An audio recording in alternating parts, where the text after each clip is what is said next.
What's up, everybody? It's your boy Doggie Diamonds. Doggie Diamonds No Filter is the podcast. I apologize. I misplaced this video. I have no idea where the video to this interview was at. If it turns up, I will put it out. But I thought this was a good interview with Freeway Ricky Ross, so I'm putting it out anyway. I'm just going to put the picture that we took with the audio. Hopefully you enjoy it. Hopefully y'all don't castrate me and get all mad and talk stuff. I'm letting you know now there is no video. Hopefully I find it. If I find it, I'll put it out later. But if not, I'm still putting it out anyway. So shout out to everybody who going to support. I'm out of here. Peace.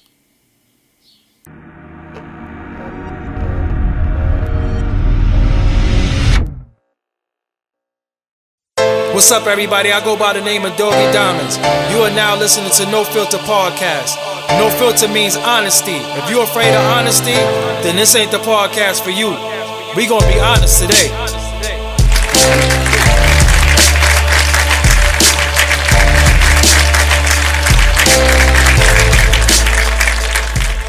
What it is, people, it's your boy Doggie Diamonds. Another episode of Doggie Diamonds No Filter.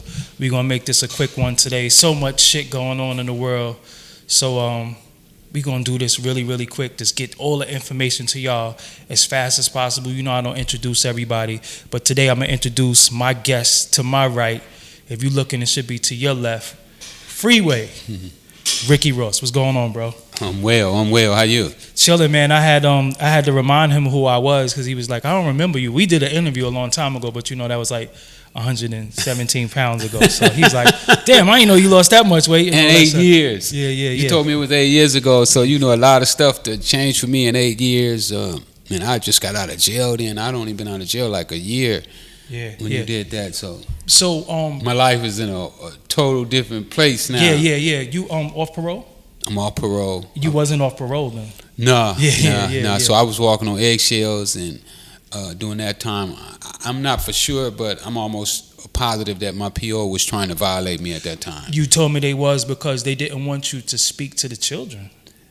That or more so come in contact with felons. Yeah. It's what they were trying to violate me for. I was in Philly, and I took a picture with one of my friends that I was in jail with, Jimmy the Saint, who I wrote a book with, Black Scarface. Wow. And me and him took a picture when I came to Philly to speak, and he wanted me to take a picture holding the book that me and him wrote together, and he posted the picture on his Facebook page. He actually went back to prison. For that? Yeah, for that. And for taking a picture with you? Yeah. Wow.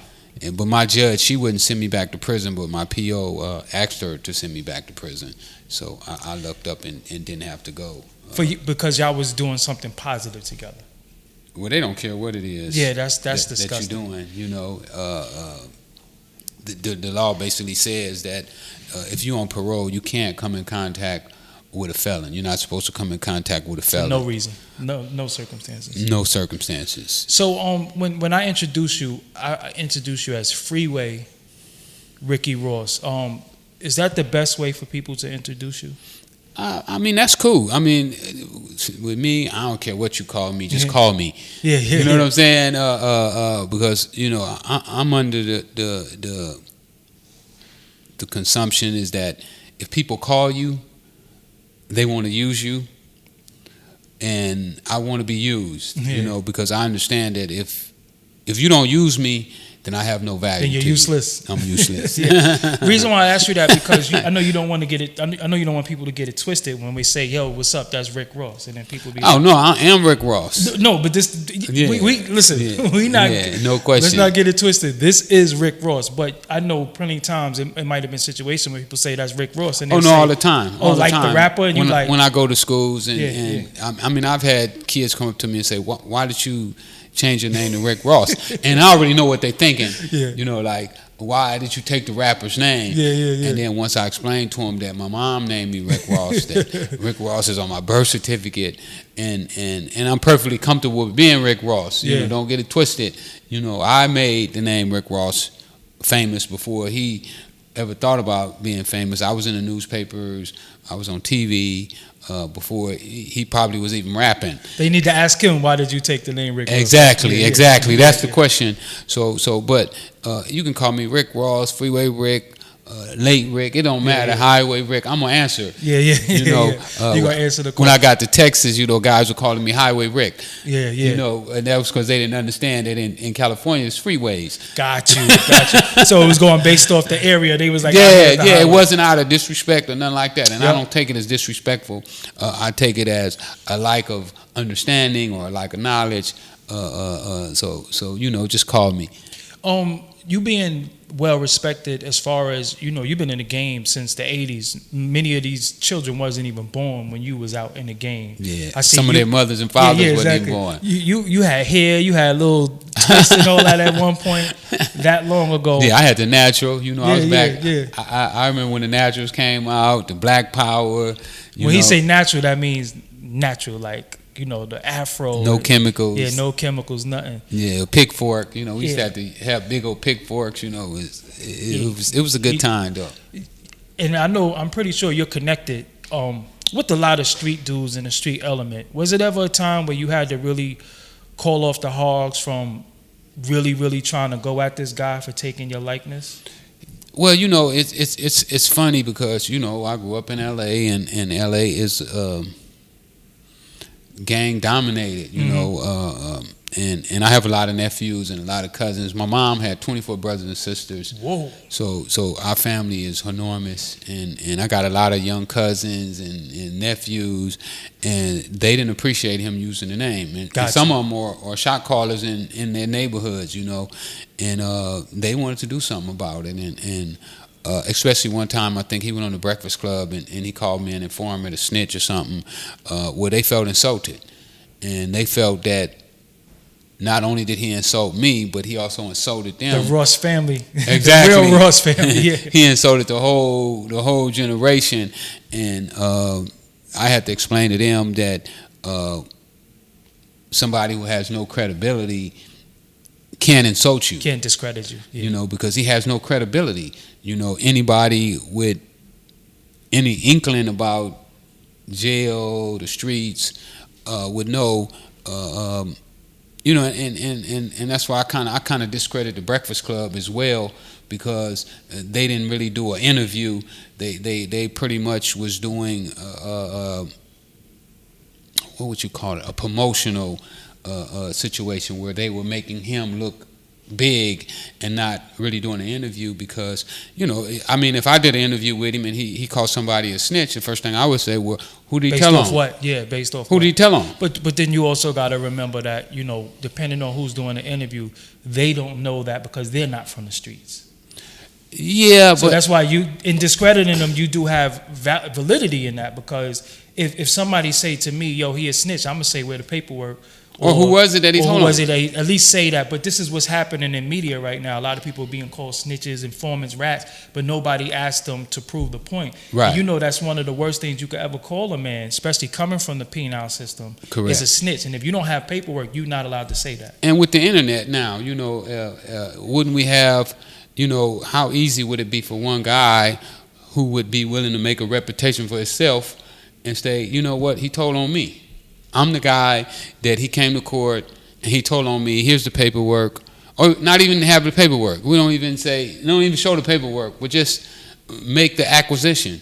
You know, come forward and say that I'm the guy that he told on. That he told on. I got one better for you. Why would you take the name of a snitch?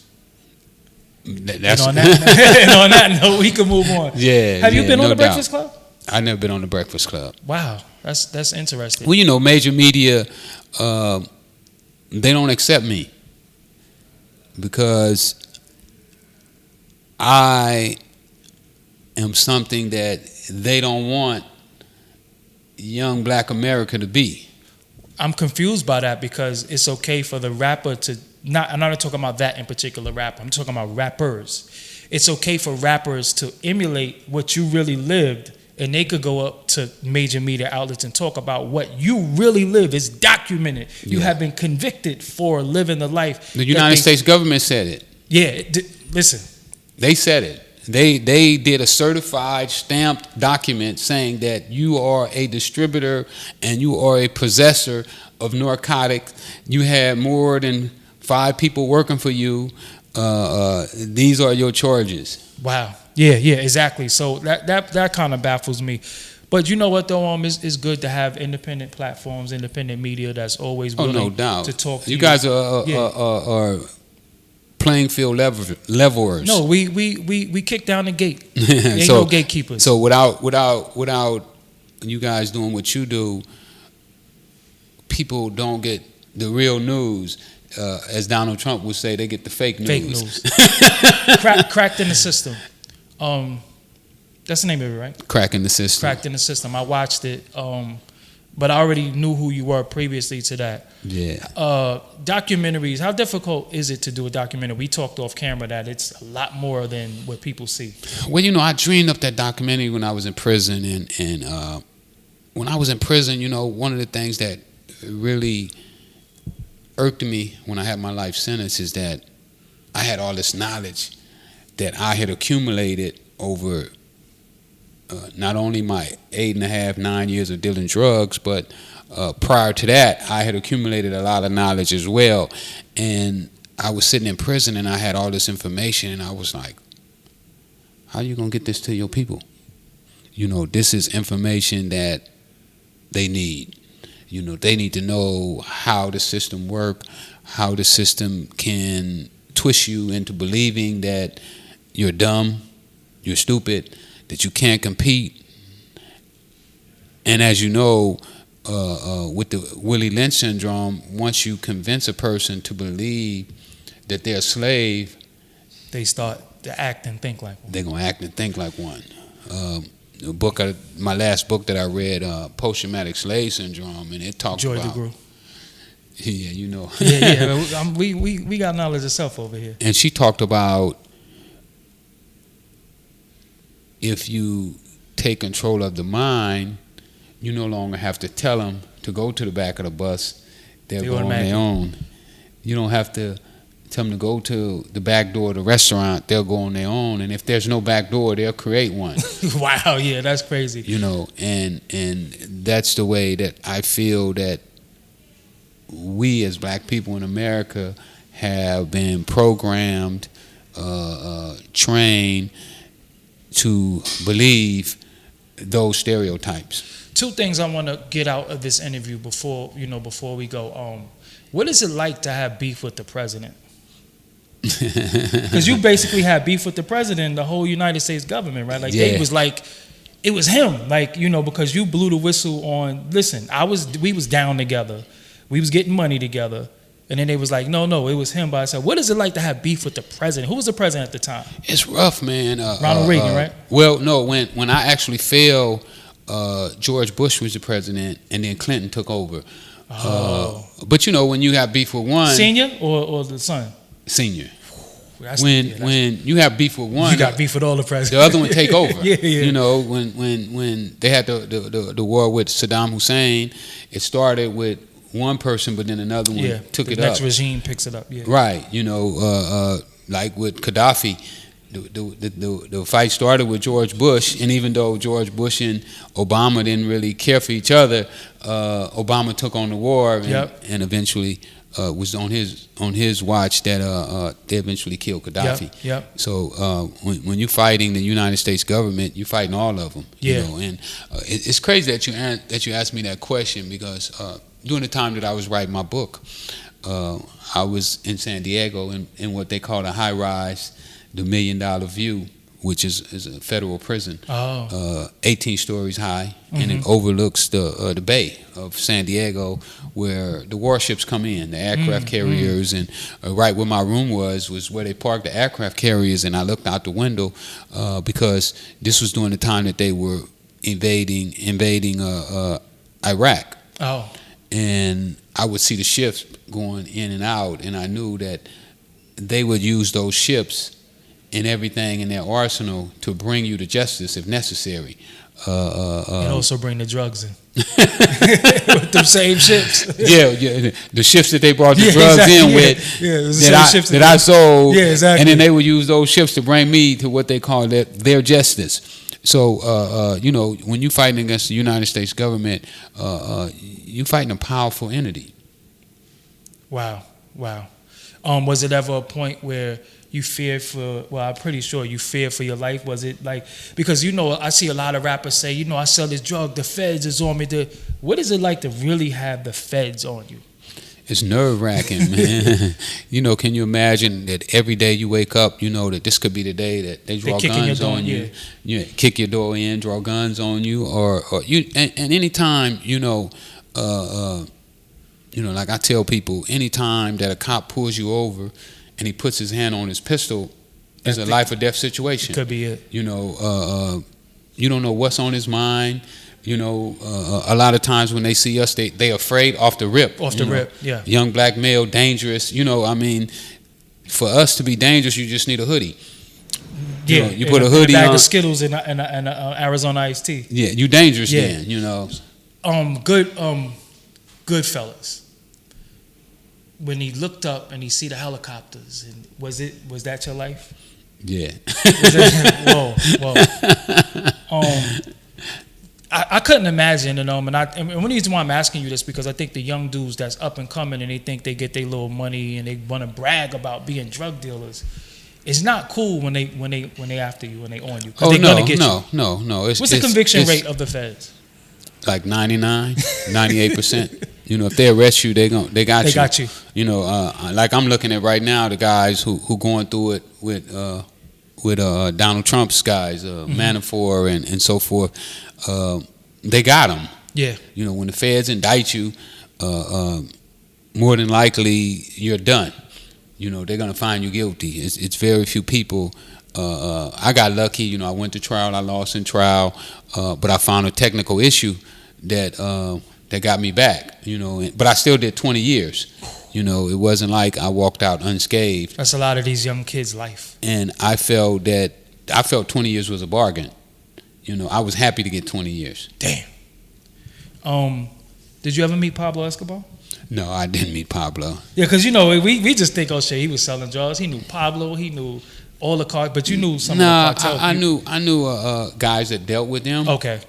But even though I got big, I still was a simple dude who was still confined to his neighborhood. I had opportunities to go overseas, go to Mexico and make moves, but I was more comfortable in the hood. No, just keep bringing it to the hood to me. Yeah. I don't care what your price is, what the price going to be in Mexico or Colombia. I ain't interested in that. Oh, so if you had to travel to Mexico, you would have got it for the low. I could have got it for the low, but I was more comfortable with staying in the hood and in your comfort zone. Being in my comfort zone, around the homies. What did I asked everybody who hustled before, and I want to know their perspective. What did crack do to black people? Oh wow, crack really was a setback to us. When it started off, it looked like it was going to be a boost for us, but it became a crutch in more ways than one. A crippling crutch, though, right? Absolutely. Yeah. For the young black entrepreneurs, we thought that it was going to be a boost, for us, a rocket fuel, that would shoot us into the atmosphere. We all went to prison or got killed. For the users who thought it was a boost for them to keep them up and partying and making better music and so forth, eventually it broke them down to where they no longer wanted to do their jobs. They wanted to become crack dealers as well. So in actuality, it displaced a lot of people right now. LA's homeless rate with the black community is skyrocketing, and the communities that we used to own are now being gentrified. So it devastated us. But at the same time, something my mama used to say, anything that don't kill you will fatten you. So if we take the lessons that we learned from the crack era and put some fat on our brains, and then it could have been a benefit. My man said, you give me lemons, I'm going to make lemonade. Do you think black people have a lawsuit that they could take against the government for the manufacturing and crack being put in our community? I don't think we could win that. But is it? I mean, it should be. It should be, but They would have to admit it. Is that the way to go right now? I don't think so. I mean, they haven't even apologized to us for slavery. You're right. So you gonna ask them to give us some money? But see, lawsuit to me is not always monetary. To me, it's just the admittance that we deliberately fucked y'all around. Well, they already admitted that. Well, yeah, the Nixon. Well, the CIA did a report, and basically what they said is that we didn't sanction the sale of cocaine into America, but we knew that our operatives were selling cocaine. And if you go with the aiding and abetting law, which nobody's going to try to convict none of these guys. I'm not saying that's going to happen. Yeah. Oliver North he's the president of the NRA now. Yeah, Oliver. I forgot about good old Ollie North. So they're not finna bother Oliver. And if they did, Trump would probably give him a pardon. Pardon, yeah, like anyway. crazy. But what I'm saying is that these people are not gonna go back and chastise none of their people. And for us, what we have to do is we have to take our lessons and build on those lessons so that at least that never happens to us again. What do you got going on in 2018? Oh my goodness! Yeah, he got a million and one things. We just got finance for the movie. Okay. So the movie's in progress. Just partnered up with my man that used to own American Apparel, Dove. So the clothing line's finna be crazy. I'm finna be giving out clothing line deals to artists. We just talked. Yeah. I got that going. I'm in the cannabis industry. Okay. I'm pushing the social equity in LA right now because I feel that more blacks should be allowed to participate in the cannabis industry. Right now it's a white industry, and I feel that blacks should have equity, especially in our neighborhoods. They're getting ready. Especially the biggest consumers of something. Yeah, they're getting ready to bring dispensaries to our. Well, they already got dispensaries in our neighborhood, and there was only 3 blacks that had licenses in the whole Los Angeles. Wow. So I thought that those numbers are ridiculous, and that they should make more opportunity for blacks. Matter of fact, I'll be speaking in front of LA City Council tomorrow about why social equity is so important to the industry as a whole, because I don't believe that the industry is going to function without allowing us to participate in not only the consumption but also in the business aspect. Yeah. Let us make some money off of it. Don't just hire whites in the industry, because it's not a white industry. A white only industry. Let me say that. You also we talked about they don't know the podcast thing that's coming. Yeah. I'm working on my own podcast. Yeah.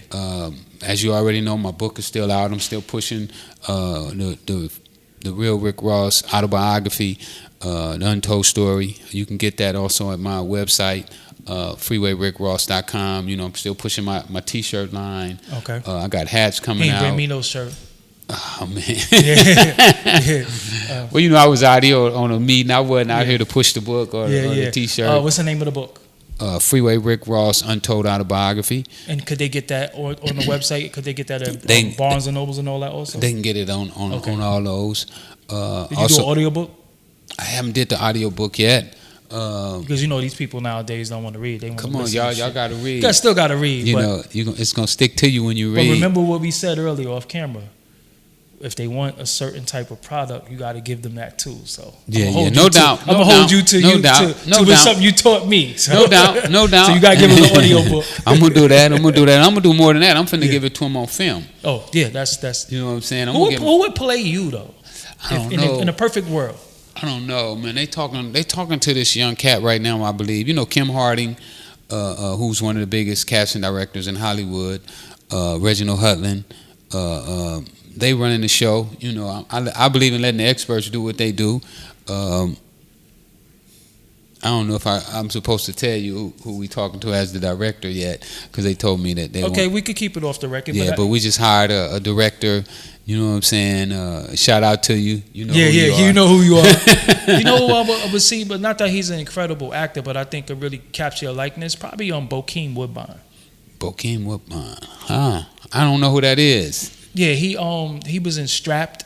He was in Strapped. He was in Strapped, and he did a lot of movies. He was also in Dead Presidents. He was the crazy dude in Dead Presidents that was walking around with the dead with the head. Look him up. We need a young guy though. You know, yeah. Because I was just thinking of black actors who just need it. You know, yeah, he could be. I mean, it's plenty of black. Time, it's plenty of black actors because we out there. got different times of your life. Yeah, you know what I'm saying. Yeah. So he might be. And there's plenty of black actors out there that need work. You know what I'm saying. That's why I said I don't believe. I I don't believe that we do enough black movies. Facts. And I don't think that we do enough black stories that will. Stand the test of time and then give us the information of freedom, you know, because information is freedom, and I believe that so many of our people do, like you said, with my book should be on audio, and that's my bad because I just haven't made the time to put it on audio, you know, but I believe so many of us get our information from TV, from records, and you know, that's another reason why with our rap we have to start putting out truth and facts, because so many of our young people get their information from there. That's their news. You know, they're not going to watch CNN and Fox News. They're going to get theirs from hip hop, Jay-Z and shit. Yeah, exactly. Is Slim the Mobster really a nephew? No. He's like a nephew. I've been knowing. Yeah, not biologically, but yeah. Yeah, I've been knowing Slim since he was probably about 14 years old. Damn. You know, Chocolate is my man, his okay. uncle. His real uncle is Chocolate.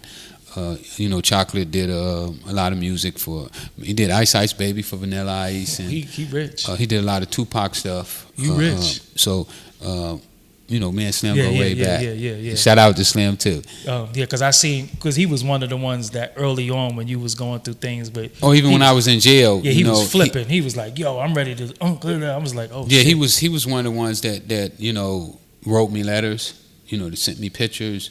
You know, when I was gone, he stayed down for me, and you know, I appreciate him for doing that, and hopefully he'll get his break that he needed in the music industry, because he's been close. You know what I'm saying, and he's talented. He's wrote a lot of songs for a lot of people that we don't know he wrote. Exactly. If you had a message to give the 14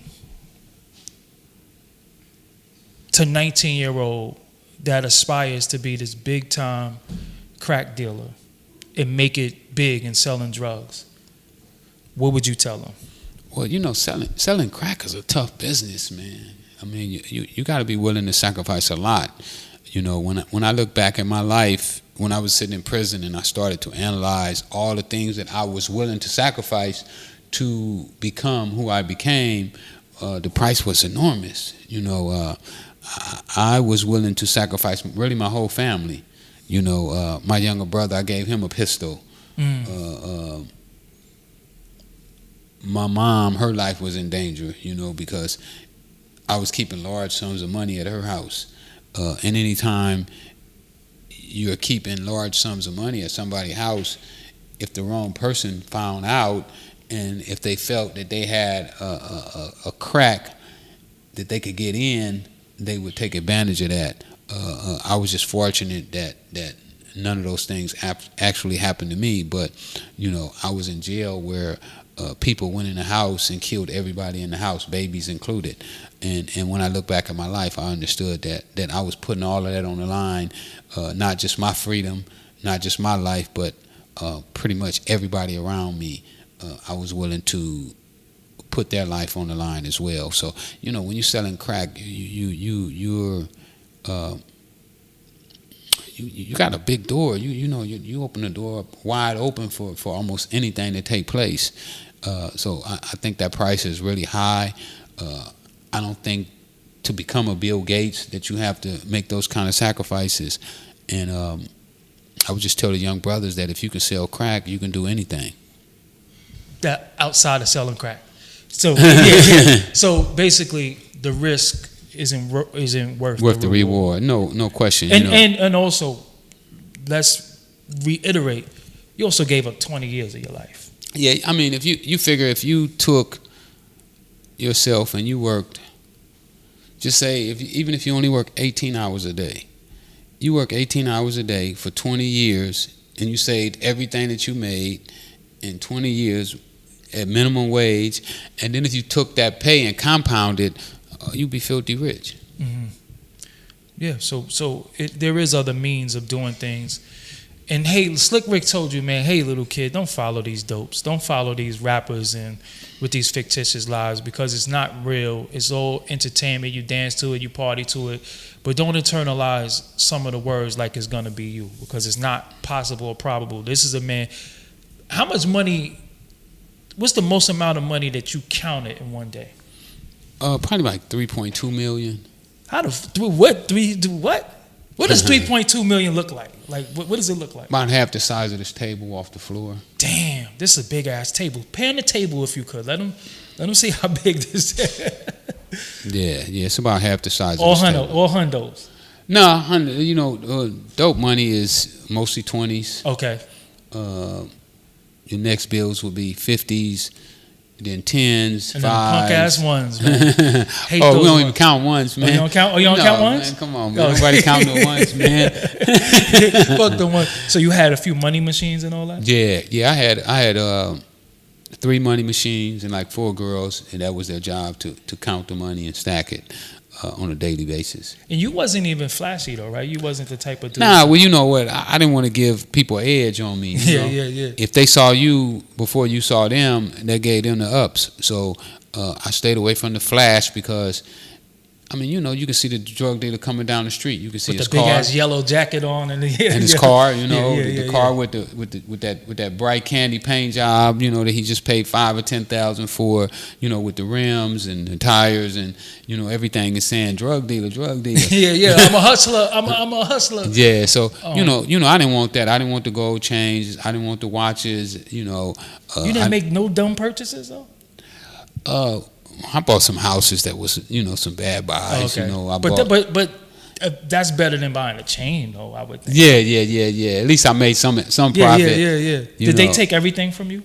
No, not everything, but they hit me hard. Okay, yeah, because some of the things that they didn't take, we don't want to talk about it because they don't want them to say. And by the way, we forgot to take this from you 25 years ago. Yeah. But the most important thing that I walked away from the game with was my mind. They didn't take my mind. They couldn't get inside my head, which is what I feel that they wanted most of all. Yes. They want our mind and our spirit. They want to break us down to a point to where we can't compete. Or we feel lost, or we feel beat. And I didn't allow them to do that to me. That's your guy? Yeah. Come on then. So before we go, social media. What's all your social media? How can the people stay in contact with you? They can get me at Freeway Ricky on Twitter, Instagram, and Freeway Rick Ross on Facebook. Also, I just started the Millionaires Club. Okay. And y'all got to check out the Millionaires Club. My goal is I'm going to make 250 millionaires. I just read an article about 2 months ago. I read this article, and it really sicked me to think that the economic predictors are predicting that in 20 years, Black America will be totally broke. And I want to make sure that don't happen. So I've taken it on myself to counteract that. When I went to prison, I was illiterate, but before I left prison, I read over 300 books. So you went in not being able to read Cat, Jack, None Spot? of that. None of that. You just knew how to count. That's it. With the money machines and the girls. Yeah. Because I was reading maybe since I was like 5, so it always puzzled me. How is somebody illiterate? Like, you just never picked up a book? You didn't go to school? Well, I didn't see any. What I found out is I didn't really have any interest in reading. Okay. When I remember when people were trying to teach me how to read, and they was talking about Jack and Jill. Yeah. And I didn't want to know about Jack and Jill. Like crack and pills, like. But if they'd have broken down in terms of, this is a way for you to make some money. Mm-hmm. This is a way for you to get your family out of poverty. I think I would have understood that better. Because my concern wasn't what Jack and Jill was going up the hill to do. My concern was it going to be some meat and potatoes in the kitchen. Yeah. When you hustling, when do you say, I might be in over my head? Was there ever a point where you say, okay, I'm too far into this shit now? Nah, I mean, it gets like the business is tricky. You know, it's like being an addict almost. Yeah, well, I talked to a guy by the name of Calvin Klein who hustled in Brooklyn. Yeah, I know Calvin. Yeah, Klein. He was here too, and we were talking about that. He said we were saying that there's no difference between the crack dealer and the crack user. It's just the choice. Right. Because right. as much as they want to stay up for 4 days smoking it, you want to be up 4 days to be able to sell it to Absolutely. them. So you become an addict to sell it. And it gradually increase. You know, like when I got my first eighth, I was nervous. You know, like, oh man, I got an eighth of cocaine. I got 3 grams of cocaine, which, you know, 3 grams is like the size of a quarter. Wow. And I'm like, I got 3 grams of cocaine. Oh my goodness. And then when I got an ounce, I was like, oh my goodness, I got an ounce. But 3 grams ain't nothing. I can do 3, and then I got a kilo, and I'm like, oh man, I got a whole kilo of cocaine. And then now I got 100 kilos of cocaine, and 100 keys ain't nothing. You know, yeah. I can deal with 100. So it's like as you become immune to it, you get more relaxed with it, and it's kind of like my man Napoleon Hill says about crime. If you first around crime, you will kind of shy it, but if you stay around it long enough, you'll start to say, oh, it ain't that bad. And if you stay around it even long enough, you can find yourself tangled up in it. All right, so 2018, the book is out. Yes. The documentary is on Netflix. Number one documentary on Netflix. Don't crack. get it twisted. Yeah. Don't get it twisted. That's what I'm saying. He gonna let it be known. Emmy nominated. Okay. I produced about 75% of that documentary, even though they didn't give me my producer's credit. Okay. I still produced that documentary. I'll be producing the movie. Okay. Also working on a TV series. T-shirts, podcast. Reality show. I got a new book coming out called Riding with Rick with my man Coley Crutcher. Also, the Millionaires Club, which is what I'm most proud about. I'm gonna make 250 millionaires, and it's crazy how our people, man, they don't buy in. You know, so far I only have 30 people to sign up for the Millionaires Club so far. Wow. But that's okay. Yeah, they'll come. They'll come. So right now, if people needed all of this information, where do they go? They can go to freewaymillionaireclub.com. Okay. And they can see all the information about the Millionaires Club. They can go on my social media as well and get that Freeway Ricky on Instagram and Twitter, like I said earlier, and Freeway Rick Ross on Facebook. And you know, the information will be there for them just to find out what it is that they have to do to get started. Why did you leave the music business? Well, I really didn't leave the music business. You know, what I do is I don't go with what I like. Okay. I go with what's readily available at that time, what's relevant, the low-hanging fruit. You know, like I might be on that big, juicy apple that I see on top of the tree, but they got one that's almost as red and as juicy as that one. Well, I'm going to take that one that's right there next to me. Gotcha. And nourish myself and get myself to where now I can climb up to the top of that tree. Gotcha. And so often we fix our sights on one thing, and that's where we'll stay. You know, my man Terry Crews, I had the privilege of talking to him a couple of weeks ago, and he was telling me that he played football so that he could become a movie director. Wow. He started acting so that he could become a movie director. So even though he wasn't able to go straight into directing movies, he went around and about to get to where he wants to be. What he basically saying is you got to crawl before you walk. And most of y'all come out the womb and think you're going to eat a piece of steak. And you don't even have no teeth. You have to develop into one thing to get to the other shit. You know. Before Real you get talk. seconds, eat the food on your plate. Real talk. Yeah. All right. So, yo, I want to thank you for coming through. You leaving out today? Yeah. I got to leave, man. I've been... as always, man, I had a ball in the apple. Yeah. You know, I just see you was in Queens last night. Yeah, Queens. I went to Queens last night. Been in Manhattan. Well, you know, I try to get around, man. Yeah, and now he's in Brooklyn. It's slow to move around here, though, man. It's traffic. No, it got worse over the years. Yeah, it's traffic, yeah. man. It's crazy rough out here. So now he's in Brooklyn with me, Doggie Diamonds. This will be our second interview, which is and not our last, though. Yeah, no, definitely won't be our last. We got so much more to talk about. My movie is gonna kill the charts. And when the movie is on its way out, I want to holler at you. When the movie come out, I want to holler at you. Let's do it. And then when it go to DVD, I want to holler at you. And when it go on cable, I want to holler at you. Let's do it, man. Because there's so much more information that I believe that you possess, and we got to get that to the youth as much as possible. Because there's a lot of things that they think is cool that ain't cool, and it's a trick. It's a trap. And yeah, don't you think that they ain't setting traps for you? You know, a lot of times we think that a lot of the things that's happening, you know, young people, they think that, oh, this is new. You don't know about this here. But, you know, there's nothing new under the sun. Nothing new under the sun. So, all right, with that, I'm Doggie Diamonds. This is Freeway Ricky Ross, the real Rick Ross, Freeway Rick. What's the other names you got? You said Highway Rick? Highway Rick? Yeah, Texas. Shout out to Texas, they call me Highway Rick. Highway Rick, the OG right here. Like books out, documentaries out, movie coming, clothing line coming, podcast coming. So much going on. Motivational speaker. If you want to book him to come talk to the kids, you need to do that too, because the kids need to know the people that they love. This is one of the people that they're emulating. And he had beef with the president. He lost though.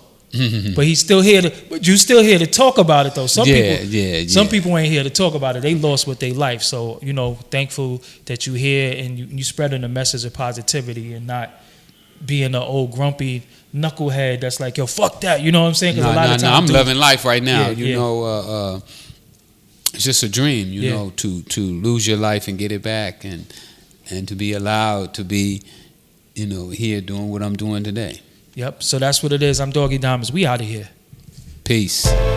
All right. I got to get the fuck out of here. Thank you for listening to Doggie Diamonds No Filter podcast. If you like this podcast, make sure you share this. Spread the word. Talk about it. Argue with me. I don't give a fuck what you do. Leave a comment. This is Doggie Diamonds. I'm out of here. See you on the next podcast. Peace. Doggie Diamonds did this.